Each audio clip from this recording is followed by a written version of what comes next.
Bienvenidas y bienvenidos al diálogo de esta mañana. Las muertes violentas de mujeres no cesan en el territorio nacional.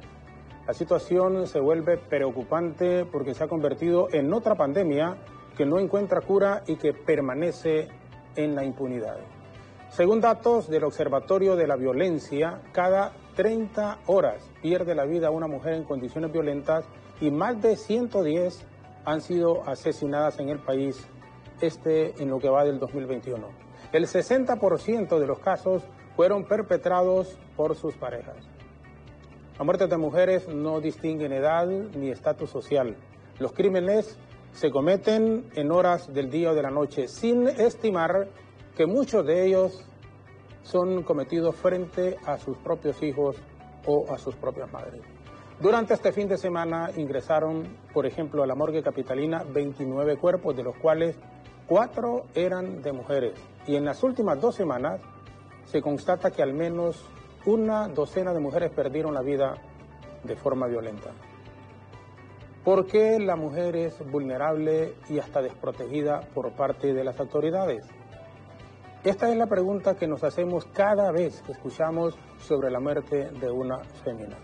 Hoy nos acompañan vía Zoom la licenciada Migdonia Ayestas, que es la directora del Observatorio de la Violencia de la Universidad Nacional Autónoma de Honduras, y la licenciada Cristina Alvarado, miembro del programa de atención a mujeres víctimas sobrevivientes de la violencia del Movimiento de Mujeres por la Paz, Visitación Padilla. Con ellas conversaremos sobre las alarmantes cifras de asesinato a mujeres y también conocer cómo se puede controlar este flagelo que preocupa en general a la sociedad. Licenciada Migdonia, muchas gracias. Igual, licenciada Cristina, muy buenos días. Gracias por acompañarnos la mañana de hoy para abordar esta importantísima temática. Licenciada Migdonia, buenos días. Buenos días y muchas gracias, Jorge Zelaya, por invitarnos a su foro, y yo encantada de compartir esta visión que tenemos sobre las mujeres con Cristina Alvarado. Me encanta conversar porque son de las personas en Honduras que saben y han vivido y tienen una realidad sobre lo que ocurre en las vidas de las mujeres. Y es que, en principio, decir que el problema de la violencia contra las mujeres y sobre todo el femicidio también es una vulneración a los derechos humanos y a la dignidad de las personas. Hoy en la mañana, cuando me levanté y estaba repensando el foro de hoy, me preguntaba qué tal es el día de una mujer del campo o de un barrio vulnerable, cuando se levanta con todos los problemas del hogar, incluso de no tener el dinero para mantener una casa, pero además que vive esa eterna violencia, porque son muchas las formas. Y ahí es donde se evidencia esto que ya decía, y el problema de esas relaciones de poder, de que nos han acostumbrado a decir que los hombres mandan y se equivocan, vuelven a mandar, y por eso es que se vuelven en nuestro país desiguales. Mire, en lo que va de este año, y eso hasta el mes de mayo que tenemos datos, en los primeros 3 meses fueron 85 mujeres, datos validados, 85 mujeres que perdieron la vida en Honduras.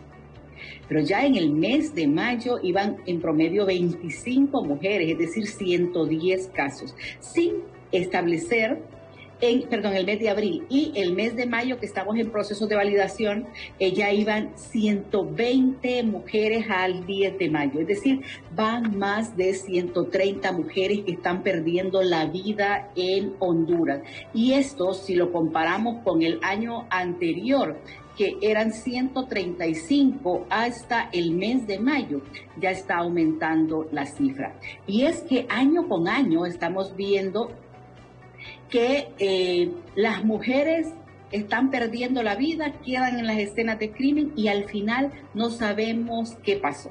muchas veces, y los análisis contextuales lo evidencian, son femicidios, es decir, un compañero, una pareja les está quitando la vida. Y en los lugares sabemos quién es la pareja de esa mujer, sabemos quién, dónde vive, de dónde viene, quién es su familia y demás, y por lo tanto es más fácil desarrollar una investigación científica criminal que dé cuenta de quién es el responsable.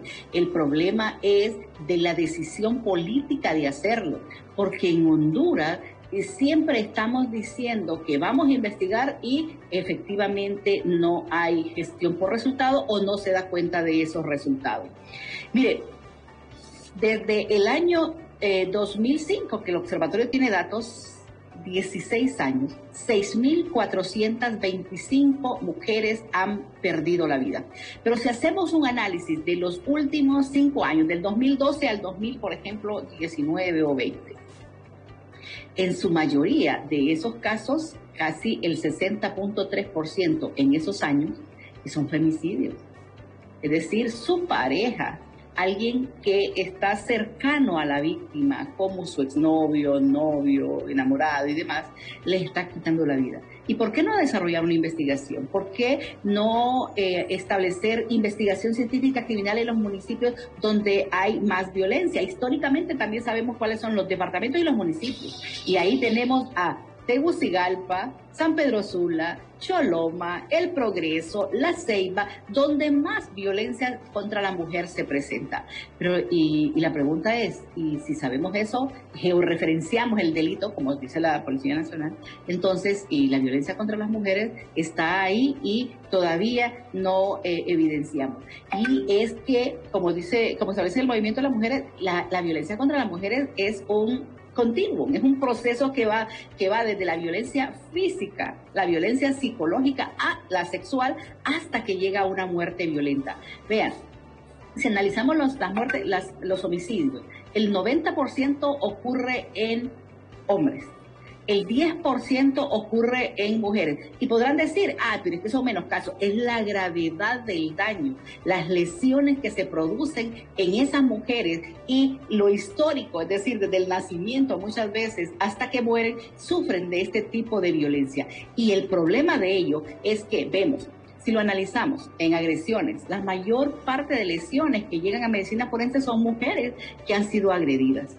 Si lo vemos en violencia sexual, dijimos que el 10% son mujeres en homicidio, pero el 87%, casi el 87.7%, digamos el 88% de las agresiones sexuales en mujeres y niñas. Lo más grave de eso es que son las niñas entre 14 y 19 años el que tiene el mayor número de víctimas sobre violencia sexual. Ahí está el problema, porque y ahí Cristina lo puede también ahondar, el hecho de que es esa cultura patriarcal que cree que los cuerpos de las mujeres hay que someterlos, hay que dominarlos, hay que volverlos sumisos. Y no importa si ejercen violencia física, violencia psicológica o la violan. Y este es un problema en Honduras porque es el preludio para tener un asesinato o un femicidio.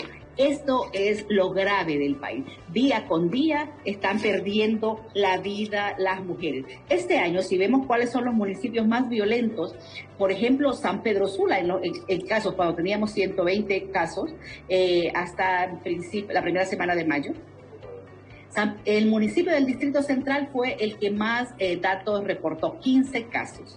El municipio de San Pedro Sula, 6 casos. Choloma, 5 casos.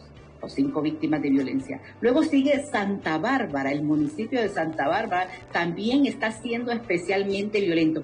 Y lo grave de no investigar es que cada día se van sumando otros municipios, porque el mensaje que se les manda a estos hombres maltratadores y asesinos es que puede seguir haciéndolo porque el Estado no lo va a investigar, no va a ir ni siquiera a la DPI para una investigación preliminar y menos a un juzgado para que lo acusen de femicidio. Ahí está el problema.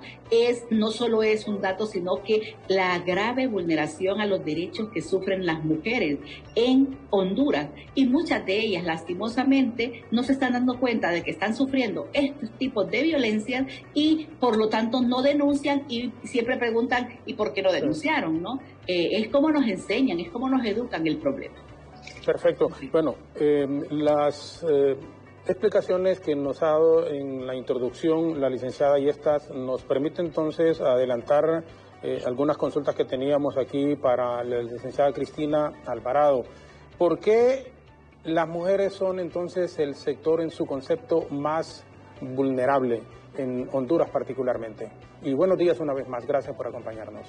Gracias, Jorge, buenos días. Vea, el concepto de que las mujeres seamos vulnerables no es tanto así, estamos en condición de vulnerabilidad por una cuestión social, porque hay una cultura machista que promueve las diversas violencias para resolver conflictos y para mediar la relación entre hombres y mujeres.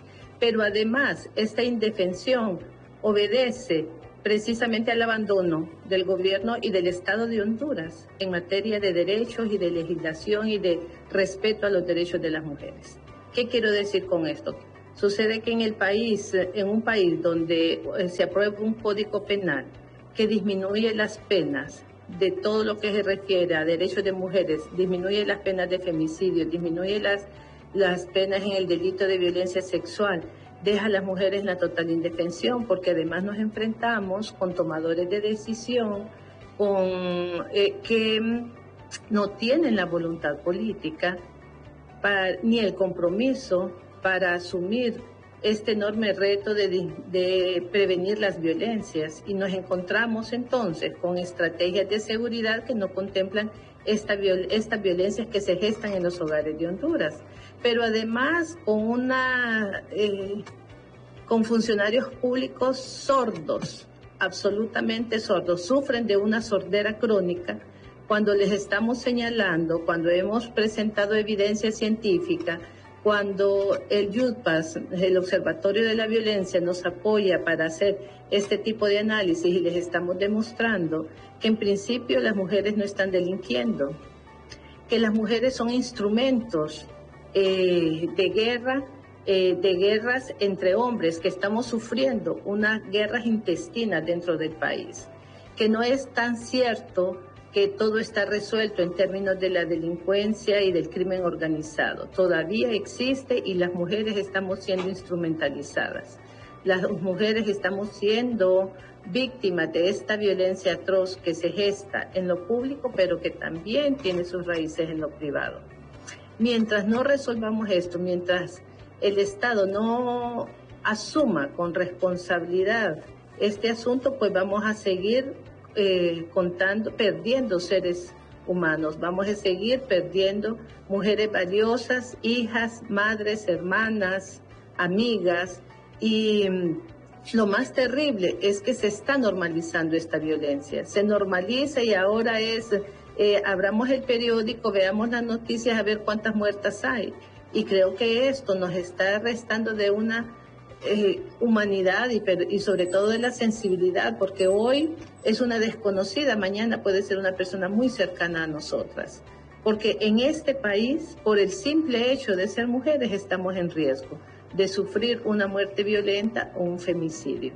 Y véalo bien, cuando nosotras vemos estas cifras de terror, de horror, y vemos la indolencia de la institucionalidad. Hoy nosotras tenemos registros, el Sistema Nacional de Estadísticas 911, de emergencias, señala que en el 2020 hubieron 103.113 llamadas de mujeres pidiendo auxilio porque estaban sufriendo violencia doméstica e intrafamiliar. Nosotras nos preguntamos, con una institucionalidad que está funcionando casi al 30-50% por el COVID, ¿cuántas de estas se volvieron un proceso judicial? ¿Cuántas se convirtieron en denuncia? Lo mínimo, ni al 5%. Y hay otro elemento aquí bien importante que responsabiliza al Estado y las autoridades, es esa violencia institucional. Estoy viendo la foto de Keila y me preocupa porque a raíz de ese crimen de Keila se han venido suscitando varios crímenes donde están involucrados policías.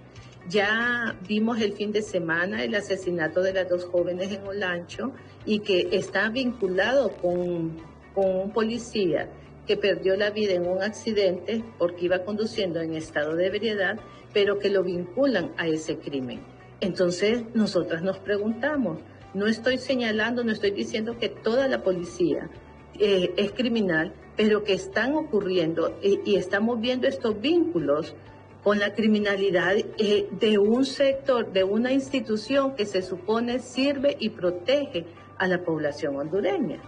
Entonces, si estamos enfrentadas a las violencias en la casa, a las violencias en estos territorios ocupados, ¿verdad? Y que son disputados por el tráfico, por la criminalidad, y luego también estamos enfrentadas a la violencia y la criminalidad dentro de una institución que se supone me protege y protege mis derechos, entonces ahí es donde reafirmamos que las mujeres estamos en la total indefensión. Una indefensión porque también marcada y responsable de un sistema judicial, porque aquí hay de un sistema judicial, de un sistema de investigación y de una institucionalidad que abandonó a las mujeres cuando nos enfrentamos a impunidad en términos de femicidios del 98%. Cuando nos enfrentamos a una institucionalidad que las mujeres acuden para que resuelvan los problemas de violencia y les están dando citas de aquí a 6 meses. En 6 meses esa mujer ya fue asesinada. Y eso de las mujeres que acuden a la institucionalidad, porque yo le aseguro que están ocurriendo más crímenes, está ocurriendo más violencia y no está siendo registrada. El Ministerio Público señala que solo en el mes de mayo atendieron 144 denuncias de violencia sexual. Hay 144 requerimientos de violencia sexual. Y en la mayoría, como lo señalaba Migdonia, en niñas de 14 a 18 años. Y entonces, esta situación es crítica. Pero además de crítica, nos enfrentamos a una sociedad y sobre todo a tomadores de decisión, a políticos que les interesa perpetuarse en el poder, pero no están dando respuestas a esta problemática enorme en que viven las mujeres, y solo para señalar lo de las violencias, pero también una violencia el no tener las mujeres trabajo, no tener que comer, entonces es una situación sumamente grave y a la cual ya no sabemos a quién elevar la voz, demandar justicia, exigir cumplimiento de derechos, cuando, como le digo, hay una absoluta sordera crónica. Gracias, licenciada Cristina Alvarado, también, que es miembro del Programa de Atención a las Mujeres Víctimas Sobrevivientes de la Violencia. Nos van a permitir, por favor, en radio y en televisión, una breve pausa. Nos quedaremos con Ethel Valladares en Facebook, en BTV Somos Todos Honduras. Cuando regresemos, a nuestras distinguidas invitadas les vamos a preguntar a quién debemos culpar con esto de las muertes violentas a las mujeres, la sociedad en sí o la autoridad como tal, y qué se puede hacer para disminuir o evitar que estos asesinatos sigan ocurriendo en el país. Quédense con nosotros, una brevísima pausa y regresamos con nuestras invitadas.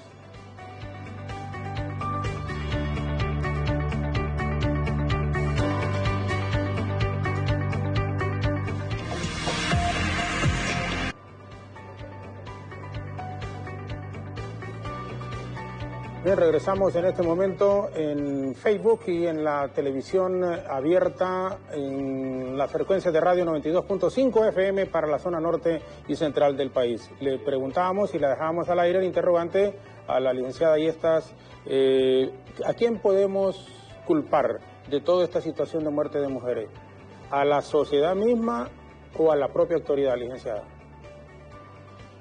Es una pregunta, si A y B son correctas, A y B son correctas.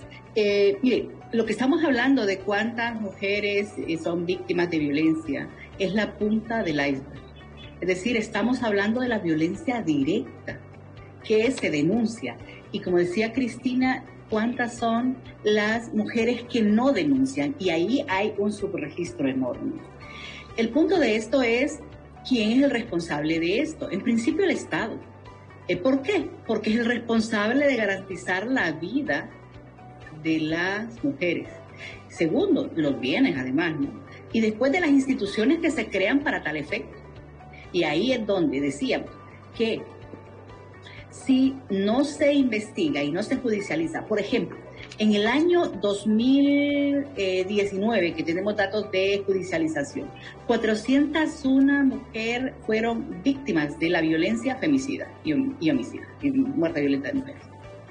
De esos casos, según los datos, 22 fueron judicializadas. Y no estoy diciendo que se judicializaron ese año, no significa que son de ese año, ¿eh? Porque los tiempos procesales más o menos son 36 meses. Pero bueno, sumemos que fueron judicializadas ese año. Si hacemos una simple matemática, podemos ver el nivel de impunidad, que es 95%. Y eso se vuelve grave, porque entonces, ¿cuántos casos quedan en el olvido o en el sueño de los justos? ¿Cuántos casos no se resuelven? Y ahí es donde está el problema. Por eso también es responsabilidad del Estado. Y luego es responsabilidad del Estado porque tiene instancias socializadoras que deben trabajar para la igualdad, para el empoderamiento, para la autonomía de las mujeres. La escuela, la familia, las iglesias deben enseñar la igualdad. Por eso es que es la sociedad misma. Pero como el representante a quien le hemos otorgado nuestra responsabilidad como ciudadanos para vivir en esta democracia, buena o mala, es al Estado, a las instituciones del Estado. Por lo tanto, la responsable de que este problema siga ocurriendo es al Estado. Y ahí es donde está el problema. Cuando el Estado no actúa, se vuelve responsable, se vuelve aquiescente. Y ahí es donde, por ejemplo, en el caso de Keila Martínez, imagínense que debatimos si era un homicidio o un suicidio solo porque ella gritó, y de quién es responsable cualquiera de los dos casos, aun cuando fue un asesinato y es una violación a derechos humanos, precisamente porque fue un policía que debió dar orden, debieron informar a su jefe inmediato superior de lo que estaba ocurriendo y no actuaron y trataron de esconder el tema. Hasta comunicado hicieron. Entonces ahí se vuelve un problema, porque en este país, que se vuelve anómico, que cualquier institución hace lo que quiere. Lo mismo pasa con las mujeres, que son las más que viven en mayores contextos de vulnerabilidad, pero además que no son representadas en las instituciones, que no tienen grande participación política en las elecciones generales hoy y las internas, pero que además no se les escucha. Miren, yo por eso es que hago causa común como Observatorio Nacional de la Violencia con el Movimiento de Mujeres de Honduras, porque entre más voces nos vayamos sumando para apoyar a las mujeres, es mejor, porque es la única forma que el Estado escucha, y cuando quiere escuchar, ¿verdad? Porque allá en La Ceiba están pidiendo una unidad de investigación de muerte violenta de mujeres y femicidios. El fiscal general no quiere reunirse con ella, el director de la DPI tampoco. Es decir, les importa poco, y ahí es donde está el problema. Si las instituciones o los funcionarios que se les paga para que funcionen, para no ser tautológicas con el asunto, no lo hacen, entonces el mensaje que se manda es a lo que quieran, anomia. Maten más mujeres, o tal pareciera que en el caso, por ejemplo, de Keila Martínez, son ellos mismos. Entonces ahí es donde está el problema. Por eso decía yo que georreferenciar el delito, saber todo lo que sufren las mujeres, es parte de la evidencia, pero requiere la salida o la respuesta del Estado ante estos problemas. Por eso es que la responsabilidad es estatal y de sus funcionarios. Siendo el Estado culpable, lo que nos ha indicado la licenciada Yestas en este momento, hacemos entonces la pregunta a la licenciada Alvarado. Las instituciones no dan respuesta de momento, entonces cabe la pregunta: ¿qué se debe hacer o cómo se podría disminuir los asesinatos de mujeres, que insisto, son casos alarmantes que se están dando en estos primeros 5 y casi 6 meses del año que estamos a mediados, ya por la mitad del mes de junio. ¿Qué se puede hacer entonces, licenciada Alvarado, tomando como base que es la institucionalidad, que es el Estado el culpable, las instituciones no responden, y ponía algunos de sus ejemplos en la última parte, el caso en el sector de La Ceiba, la licenciada Migdonia? ¿Qué hacer en esto, licenciada Alvarado?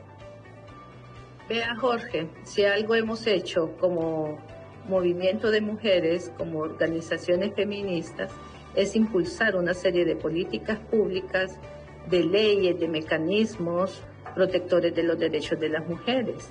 Lamentablemente, el Estado de Honduras responde a una convencionalidad internacional, firmando, asignando convenios para salir del paso, pero no asignan recursos, ni están comprometidos, ni tienen la voluntad política para efectivamente hacer cambios de raíz, radicales, sustanciales, que implique, ¿verdad?, en principio, trabajar este asunto del poder, porque tendrían que compartir el poder con el 50% de la población hondureña, que somos las mujeres. Y entonces las violencias es una manifestación y es un medio para resolver conflictos y para relacionarnos entre hombres y mujeres. Entonces, esas violencias usted las enfrenta incluso en los partidos políticos. Vea estas últimas elecciones, todas las denuncias de las mujeres que participan como candidatas y cómo son agredidas verbalmente, físicamente. Entonces, cuando nos vemos enfrentadas a instituciones patriarcales, porque el asunto es que nos enfrentamos al prejuicio de los operadores de justicia, de los funcionarios públicos que vienen educados con un estereotipo del ser hombre y ser mujer, con que las mujeres son para la casa y los hombres son para la calle, con que las mujeres no tienen derechos a manifestar ni a denunciar, porque al final lo que estamos denunciando, si algo hicimos las feministas, fue colocar lo personal es político. O sea, lo que me está pasando a mí en este cuerpo lo saco y lo hago público y lo denuncio, cuando esto era un asunto que se resolvía en 4 paredes y nunca se resolvía. O sea, se perpetuaba a las mujeres, a la violencia, a las diversas violencias en casa, hasta terminar en asesinato, en un femicidio, y el Estado no resolvía nada. Entonces, hay avances sustanciales, lamentablemente. La otra parte que debe asumir con mayor responsabilidad y debe invertir recursos y debe comprometerse, que es el Estado, no responde a las demandas de las mujeres. Lejos de eso, estamos viendo unos niveles de retroceso enormes, pero además hay un retroceso a nivel de la sociedad desde ese conservadurismo, porque muchos políticos, muchos de los que están legislando en el Congreso Nacional, lejos de legislar con la Constitución de la República y con las leyes que nos garantizan y protegen nuestros derechos, están legislando con la Biblia, cuando somos un Estado laico, cuando somos un Estado plural, que permite que podamos tener una religión, la religión que querramos tener, pero no es bajo nuestros preceptos religiosos que vamos a legislar. Entonces aquí hay problemas de raíz tremendos, y esto ocurre porque ha habido un retroceso en términos legislativos, en términos de leyes, pero también de construcción de ciudadanía. Yo me pregunto, ¿realmente estamos viviendo en una democracia? Yo siento que esto es una predemocracia, pero además una democracia con unas enormes falencias, cuando en nuestra cara se burlan de nosotras, se supone que hacemos procesos para elegir candidatos y ya después ahorita es que unos renuncian y otros se ponen de dedo. Vea, aquí de veras es un cinismo bárbaro, y creo que esto es importante porque al final las mujeres estamos en la total indefensión. ¿Qué podemos hacer? Pues invertir mucho en educación, en la prevención. Estamos hartas ya de estarles diciendo qué hacer. Hay programas que son valiosos, pero lamentablemente los politizan. Es ese juego de la utilización desde los políticos de un programa como Ciudad Mujer, que debería responder a las demandas de las mujeres, pero lamentablemente lo plantean como un proyecto político del presidente, y entonces no es... Bueno, perfecto. Nos van a permitir, por favor, una breve pausa en este instante. Más recursos para hacer investigación sobre esto de las muertes de las mujeres. Y cuando regresemos, vamos a consultarles a nuestras invitadas. La violencia en casa con esto de la pandemia ha aumentado.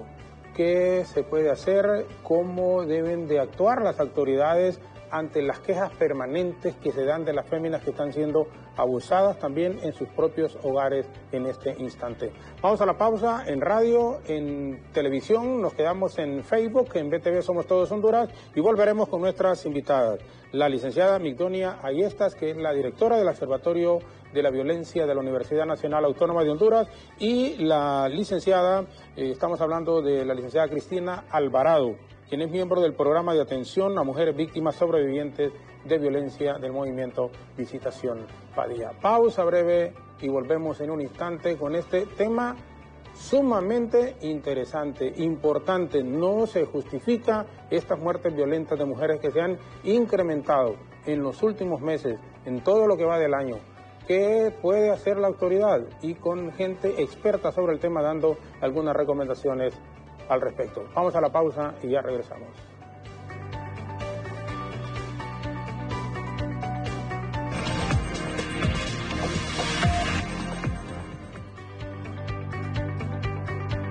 Volvemos ya en la parte final con nuestras invitadas. Esta temática, muertes violentas de mujeres en nuestro país, que nos preocupa el incremento que se ha dado sin ninguna duda en los últimos días particularmente, pero haciendo la comparación al año anterior, en todos los meses ha ido para más. Le preguntamos a la licenciada Ayestas en este instante, con esto de la pandemia ha aumentado, y sí se manejan también las cifras del año pasado a este año, también las denuncias en cuanto a la violencia contra la mujer. Así lo registran los datos oficiales y también el sentido común, por lo que se ve, uno así lo se está observando. ¿Por qué esta violencia? Y aquí es la pregunta puntual. Se ha incrementado en estos tiempos de pandemia, que para muchos debería de ser más bien en forma de, a nivel de familia, poder soportar y sobrellevar una situación tan difícil que el mundo ha enfrentado. ¿Por qué en su concepto se han aumentado estos casos de violencia? Las relaciones de poder que se ejercen para afectar, para violentar y vulnerar la vida de las mujeres. Es que cuando educamos a los niños y a las niñas, cuando les enseñamos que a las mujeres hay que someterlas, que las mujeres son para la casa o para el mundo privado y que no pueden alcanzar la esfera pública, por eso ya Cristina lo decía, hay que politizar toda la vida y las acciones que desarrollan las mujeres, es importante. Ahí es donde tenemos el principal problema. Esa afectación que día con día está sufriendo la mujer, también en pandemia, es la primera vez en la historia de los que estamos viviendo en esta época, porque ya en 1913 también ocurrió, que vemos a las mujeres encerradas con su propio agresor. Es una pandemia realmente. Imagínense cuando no hay buenas relaciones interpersonales en una familia, entre amigos. Es una pesadilla. Pero además, que esa persona sea tu pareja, con quien estás conviviendo 24 horas, y que esas 24 horas sea de violencia, y con diferentes tipos de violencia, y además tener que desarrollar todas las labores de cuidado y las labores del hogar. Eso es un problema. Por eso es que sí se establece que la pandemia aumentó, en la pandemia aumentó la violencia contra las mujeres, precisamente porque se encerró a las niñas y a las mujeres con sus propios agresores. Y no hay factor de contención. El problema es que el Estado, son las organizaciones de mujeres las que tienen ayudas psicosociales, pero el Estado, vaya, busca un centro de salud, que tenga un psicólogo, un trabajador social para atender emocionalmente a una víctima de violencia sexual, de violencia física, de intentos de femicidio, no existe porque no hay apuesta del Estado. Por eso es que se vuelve un problema y ha aumentado. En promedio son entre 280 y 285 denuncias diarias. Ojo, de las que tienen teléfono y pueden llamar al 911, de las que saben que están siendo víctimas de una violencia. Pero las que no saben y no tienen teléfono son mucho más. Si lo vemos así, es una por municipio, en promedio diario, el que estaría llamando. Y generalmente se concentra en las principales ciudades o en las cabeceras municipales. Es un grave problema que hay que desenraizar. Es decir, si lo vemos como las causas, hay causas culturales, como ya les decía, y una de ellas es la forma como educamos a los niños y a las niñas. Pero la extrema pobreza, el que las mujeres no se les dote de las herramientas necesarias, como una educación de calidad, una formación básica para el trabajo, es de los problemas que todavía persisten en un país tan corrupto que prefieren comprar limusinas o carros blindados, carros de última generación, en vez de poner a disposición recursos para las mujeres. Y ese es un grave problema, lo comentábamos, y no solo lo comentábamos, sino que lo criticábamos también al comienzo de nuestro espacio de la mañana de hoy, porque es injustificable esas cantidades onerosas de dinero, 700 millones de lempiras en compra, imagínense, de vehículos que hicieron con eso de los recursos de la tasa de seguridad, que lo tienen, como dicen, como algo que no puede conocer la población. ¿Y cómo no conocerlo si son dineros de los impuestos del pueblo? Ese sin duda es otro tema que vamos a abordar en profundidad en otro momento, pero sí es injustificable cuando el país está debatiendo en la pobreza, en la miseria, la mayoría de la población que no tiene, y textualmente así es, qué comer. Hay gente que nos está viendo en este instante y no ha desayunado, no porque no quiera desayunar, sino porque no hay ni siquiera leños, como dicen los que son del interior del país, quienes nos están viendo, para poder encender el fogón, o no tienen ni para la estufa, los que están aquí en el Distrito Central y en las principales ciudades. Pero esa es una realidad que estamos enfrentando, que estamos viviendo y que da muchísimo coraje, porque cuando uno se entera que hay funcionarios que hacen campaña con los dineros del pueblo, que andan entregando esa famosa bolsa solidaria porque las agarran de los mismos lugares donde ellos trabajan. No se puede, y no, así un país no va a salir adelante. Por eso es, como dicen, quien compra algo para llegar al poder, a robar es que va. Es decir, y si compra porque gasta tanto y tanto y tanto dinero, y lo que se gana ahí, miren, no es lo que se gana legalmente, no es justificable para la inversión que hace muchísima gente para intentar llegar a esos cargos. Por eso es que van a hacer leyes compradas, leyes amañadas, van a meterse a cuestiones irregulares porque quieren recuperar esa inversión que muchas veces hicieron. Así no se puede, un país así definitivamente no va a avanzar. Pero bueno, ese no es el tema con nuestras distinguidas invitadas la mañana de hoy. Y le pregunto a la licenciada Cristina Alvarado, ¿qué esperan entonces ustedes ya de las autoridades, con todas las implicaciones que esto lleva, las denuncias permanentes, la lucha por beneficiar y que haya respeto hacia la mujer en el país, pero cuando se encuentran con esas barreras del Estado, con sus autoridades, quienes deberían de velar porque todos estos asuntos se den, ¿hay algún momento que se desaniman ustedes o en su interior?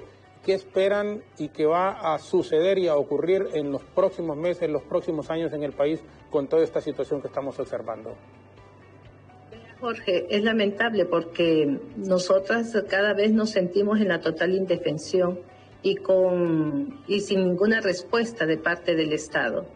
Y continuamos luchando y continuamos haciendo esta tarea, en principio porque es un legado histórico de nuestras fundadoras y un trabajo comprometido de Gladys Lanza, que nos ha marcado por toda la vida, pero además es un compromiso de organización. Las chonas no vamos a desistir y vamos a insistir en los espacios donde estamos en comisiones interinstitucionales donde estamos señalando, donde estamos denunciando y donde estamos demandando respuestas.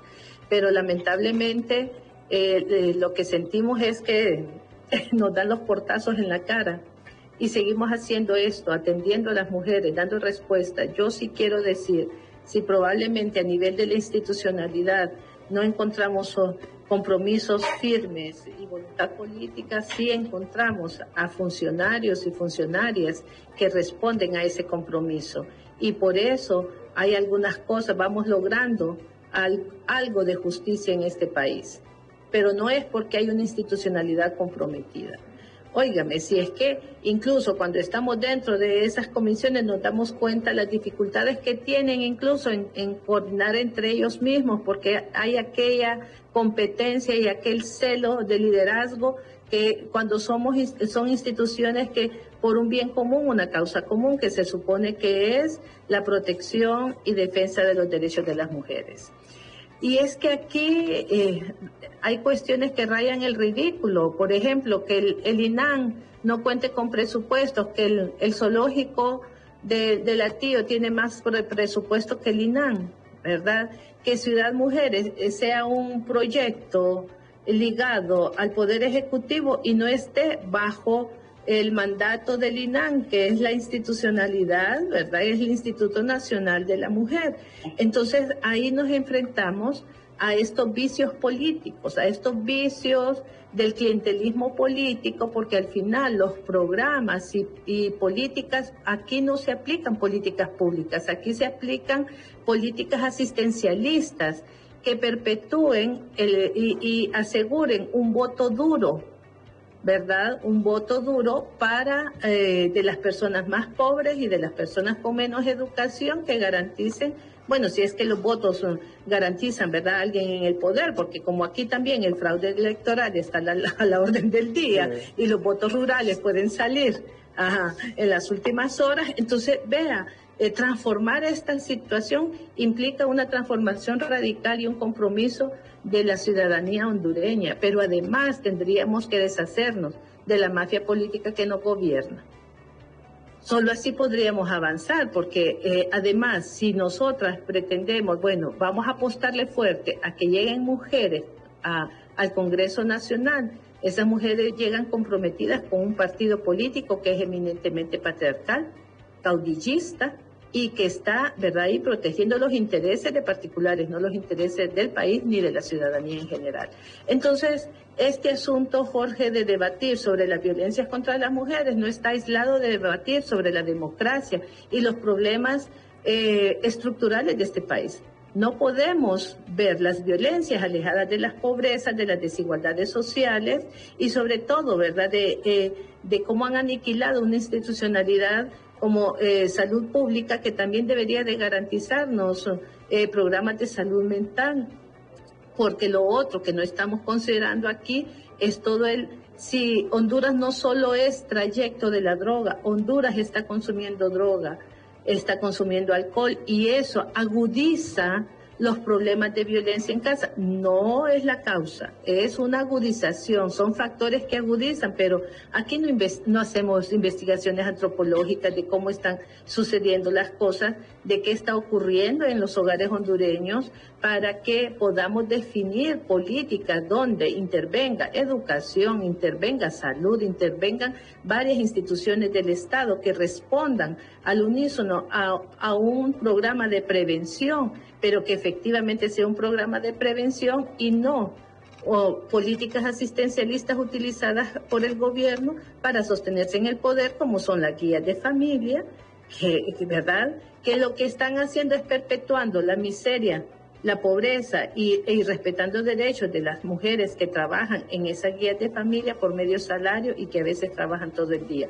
Entonces, estos debates son importantísimos, pero necesitamos juntar. No es que la problemática de la violencia de las mujeres está aislado a las problemáticas estructurales del país. Y creo que ahí los medios de comunicación juegan un papel importantísimo, porque también ese es el otro agente socializante del Estado, y por ahí están promoviendo también muchos estereotipos, una hipersexualización de las mujeres, una hipersexualización de las niñas. ¿Qué quiero decir con esto? Que las niñas a los 12 años ya parecen muchas jovencitas de 20, porque verdad nos están normalizando las violencias, están normalizando que una niña de 14 años tenga un novio de 22.